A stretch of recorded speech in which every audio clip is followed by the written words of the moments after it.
બધાને હેતપૂર્વક જય શ્રી સ્વામિનારાયણ। અમે અહીંયા ડાસલમ ટાન્ઝાનિયા શિબિરમાં ખૂબ જ મજા આવી। બ્રહ્મભૂત પ્રસન્નાત્મા શિબિરનું નામ હતું, જેમાં ખૂબ સારું સમજવા મળ્યું, જેમાં આપને બહુ બધું શીખવા મળ્યું। એક પ્રેઝન્ટેશન દ્વારા સંતોષે આપને શીખવાડ્યું હતું કે કર્મનો સિદ્ધાંત, એમાં આપણે કર્મના લીધે આપને આ જન્મે શું મળે છે ને આગલા જન્મે શું મળે છે એ જાણવા મળ્યું। જેમાં કર્મના સિદ્ધાંતમાં ચાર પ્રકારના હતા, જેમાં એક હતું છે ને છે, કે ગયા જન્મમાં આપણે કાંઈ કર્યું હતું, જેમાં સેવા કરી હતી કે આપણે કાંઈ દાન કર્યું હતું, એના લીધે આપણે આ જન્મમાં મળે છે અને આગલા જન્મમાં પણ આપણે મળતું રહેશે।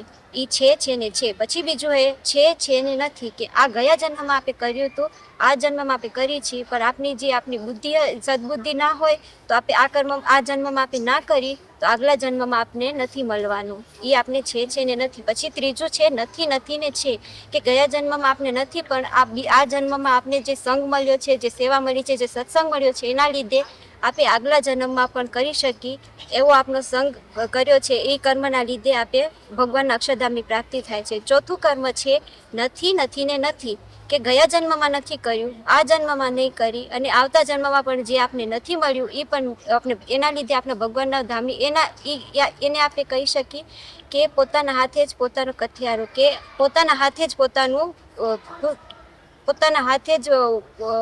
પોતાનું કુસંગ કરે, પોતાના હાથે જ પોતાનો મોક્ષ બગાડ્યો, તો એના લીધે એના અક્ષરધામની પ્રાપ્તિ નથી થતી। તો આ શિબિરમાં આપને શિખામણ મળી કે આપને જો સંગ મળ્યો છે, આપનો સત્સંગ મળ્યો છે, આપને સેવા મળી છે, તો એના લીધે આપણે એનો ઉપયોગ કરી અને ભગવાનના ધામની પ્રાપ્તિ કરી। હસ્તુ જય સ્વામિનારાયણ।